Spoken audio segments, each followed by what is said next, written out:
اس نے مجھ سے بغض رکھا۔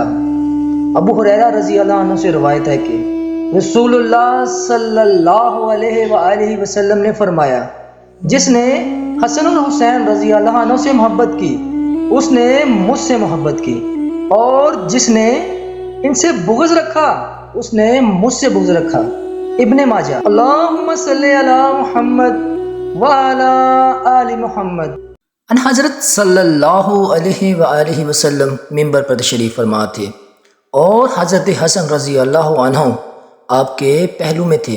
آپ صلی اللہ علیہ وآلہ وسلم کبھی لوگوں کی طرف متوجہ ہوتے ہیں اور پھر حسن رضی اللہ عنہ کی طرف اور فرماتے، میرا یہ بیٹا سردار ہے اور امید ہے کہ اللہ اس کے ذریعے مسلمانوں کی دو جماعتوں میں صلح کروائے گا۔ البخاری۔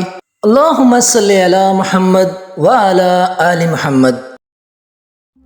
نبی کریم صلی اللہ علیہ وآلہ وسلم حضرت حسن اور حسین رضی اللہ عنہ کے لیے پناہ طلب کیا کرتے تھے اور فرماتے تھے کہ تمہارے بزرگ دادا ابراہیم علیہ السلام بھی انہی کلمات کے ذریعے اللہ کی پناہ اسماعیل اور اسحاق علیہ السلام کے لیے مانگا کرتے تھے، اور میں پناہ مانگتا ہوں اللہ کے پورے کلمات کے ذریعے ہر ایک شیطانی شے سے اور ہر ایک زہریلی جانور سے اور ہر نقصان پہنچانے والی بد نظر سے۔